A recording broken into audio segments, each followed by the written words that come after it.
Most people trying to keep ticks out of their yard are fighting the wrong war entirely. They buy the sprays, they mow everything flat. They rake the yard until it looks like a putting green, and 3 weeks later, the ticks are back. Because here is what nobody tells you. Ticks do not care how clean your yard looks. They care about one thing, and some of the plants already growing right outside your door may be helping them find it. By the end of this video, you will know exactly which 7 plants make ticks deeply uncomfortable, and why the science behind them is far more interesting than just waving a spray bottle around. And stay with me until the end, because I am finishing with 3 plants that may actually be rolling out the welcome mat for ticks right now without you ever suspecting it. Here's the thing that bothers me most about the standard tick advice going around. Americans are spending billions of dollars every single year on pest control, and tick-borne illnesses are still rising. Lyme disease, Rocky Mountain spotted fever, ehrlichiosis, babesiosis. Diseases a lot of people had never even heard of a generation ago. The numbers keep climbing even as spray sales stay strong. That should tell us something. Ticks are not attracted to plants the way mosquitoes are attracted to standing water. Ticks are attracted to environments that help them survive. Specifically, they want humidity, they want shade, they want somewhere to hide close to a warm-blooded host. A tick that dries out is a dead tick. That is actually the most important thing I can tell you. And once you understand that, the whole approach to a tick-resistant yard starts to make a lot more sense. Ticks do not see you from across the yard. They track carbon dioxide from your breath, body heat, and scent cues in the air around them. They climb onto low grass tips or leaf edges, extend their front legs, and simply wait. That behavior is called questing. And certain plants produce compounds that can interfere with the scent signals ticks rely on to find their next meal. Now, I want to share something before we get to the list. The best tip, the one that surprised me most when I first tested it in my own garden, is coming near the end of this video. It sounds like something your grandmother might have suggested, and I kept dismissing it for years before I finally tried it. So stay with me. You will want to hear that one. Let us start with plant number 1. Rosemary. It may sound a little funny to call a kitchen herb a tick deterrent, but rosemary has a chemical profile that ticks find genuinely unpleasant. The compounds responsible for that sharp, dry, slightly camphorous smell, camphor, cineole, pinene, and limonene, are not things ticks want to move through. To us, it smells like roasted chicken or potatoes fresh from the oven. To a tick, tracking warmth and body odor through the yard, it acts like a disruption in the signal. Rosemary is also one of the most practical plants on this list. It asks very little from you. Full sun, well-drained soil, not too much water. It is drought-tolerant, evergreen in mild climates, and useful in the kitchen on top of everything else. Plant it near the patio, along the front steps, beside the walkway, near the back door, or anywhere your dog tends to run laps through the yard.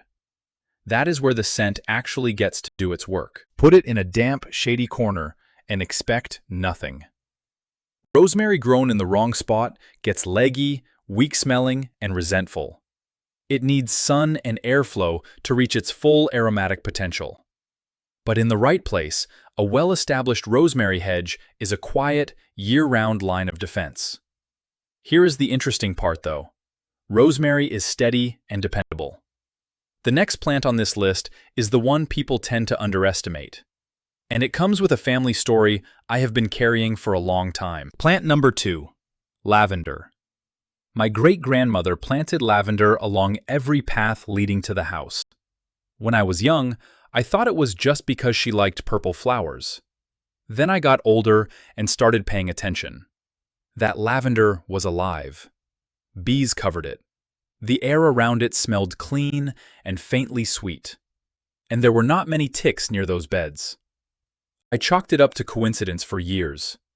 Eventually, I stopped assuming it was coincidence. Lavender contains compounds called linalool and linaloyl acetate. Those are what create the calming fragrance people pay a lot of money for in candles and essential oils. Ticks do not find it calming at all. Because ticks navigate by tracking your carbon dioxide, warmth, and body odor, A strong aromatic plant like lavender creates interference. Think of it as static, something that smudges part of the map ticks are using to find you. Choosing the right variety matters more than most gardening videos admit. If you live somewhere cold, look for Munstead or Hidcote. Both are English lavender types that can handle conditions down through about zone 5, as long as the soil drains fast. If you live in a hot and humid region, like the American Southeast, try phenomenal lavender instead. It handles humidity and summer heat better than most varieties and grows well across zones 5 through 9. Many standard lavenders look fine through July and then collapse when August heat arrives. Phenomenal keeps going. The most common lavender mistake is caring for it too well. Rich soil, thick mulch piled against the stems, watering it daily like a vegetable garden. Lavender wants the opposite of that. Lean soil, sharp drainage, full sun. Water it while it is getting established, then back off considerably. A little neglect makes it stronger. One small note, if you have cats or dogs. Lavender outdoors is generally fine. A pet walking past it and catching a light breeze of the scent is no concern. But if your cat starts treating the lavender bush as a personal retreat and eating the leaves regularly, the natural oils in the plant can cause digestive irritation over time. Worth keeping an eye on. Lavender is lovely, but the next plant on this list is almost aggressively powerful, and I say that with affection. Plant number 3, mint. Mint is the neighbor who moves in and immediately starts knocking down fences.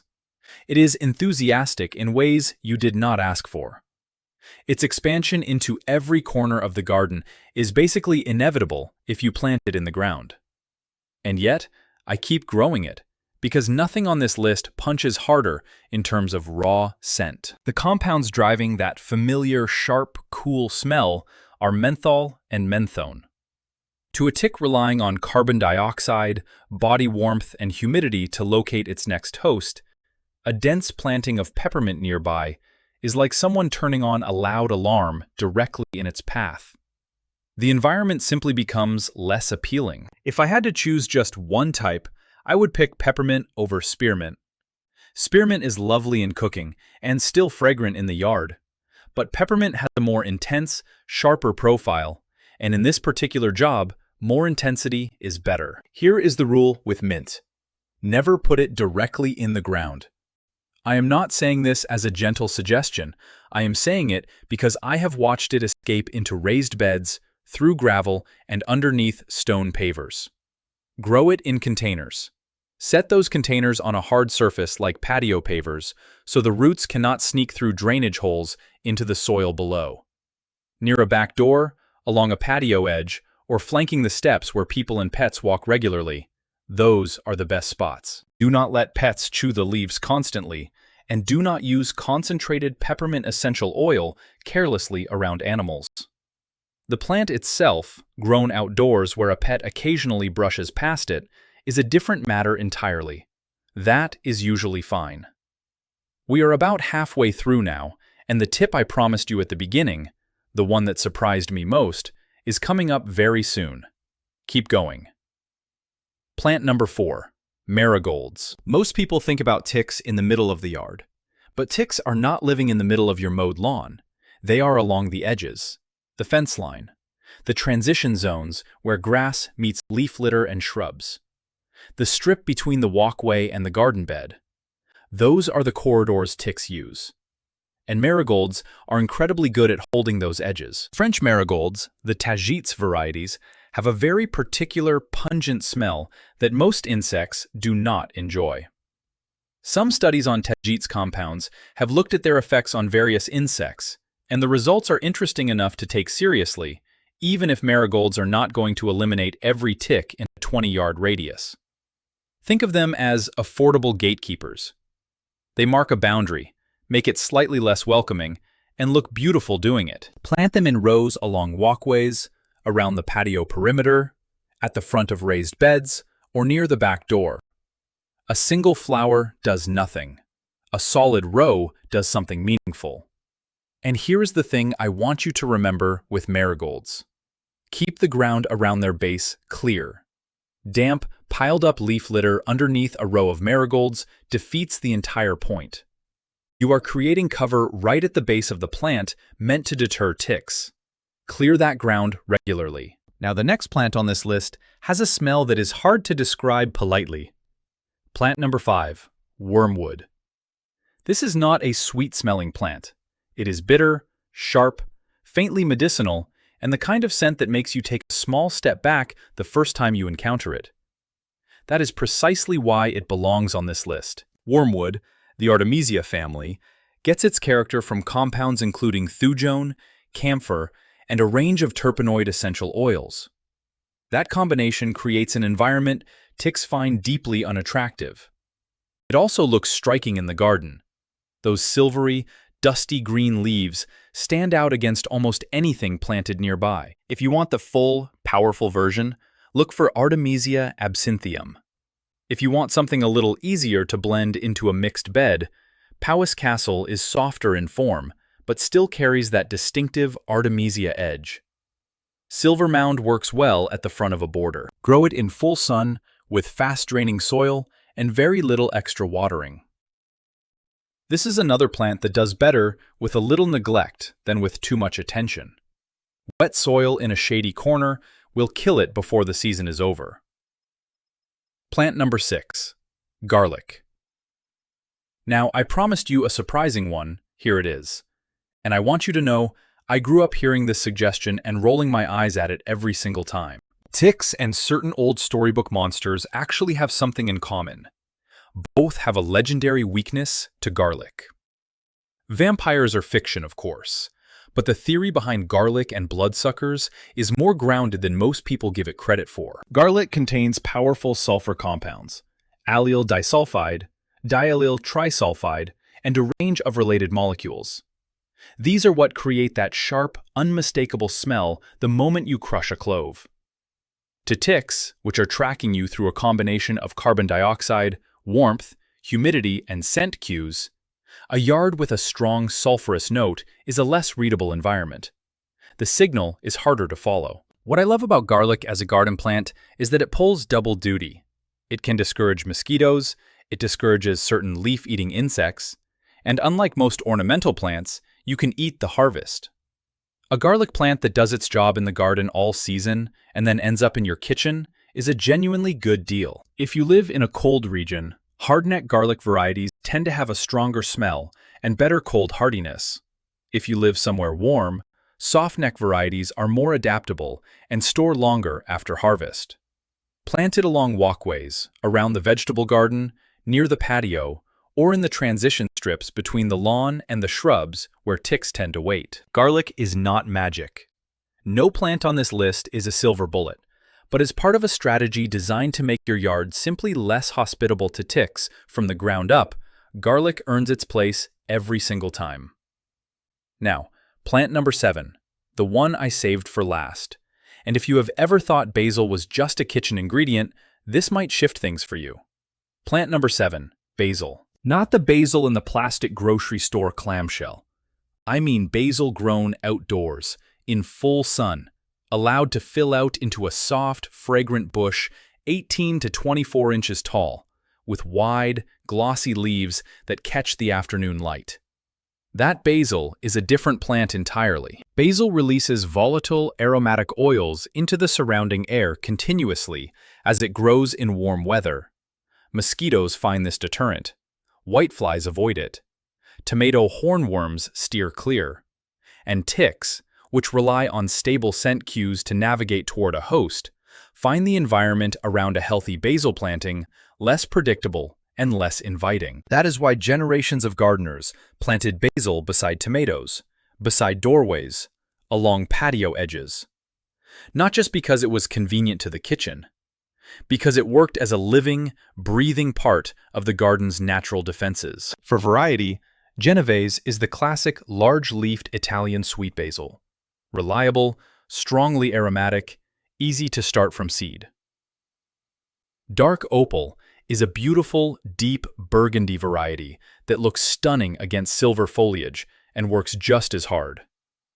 Cardinal basil sends up bold, red flower spikes that bring pollinators in, which only strengthens the overall garden ecosystem around it. Plant basil near the back door, along the patio, between tomato rows, or wherever family and pets spend the most time outdoors. Water it regularly in summer heat, give it full sun, and harvest the top leaves often to encourage full, bushy growth. Now, the 3 plants I would remove before anything else. This part is harder to say because some of these plants look genuinely lovely. But if you are serious about making your yard less hospitable to ticks, these 3 are worth reconsidering. First, Japanese barberry.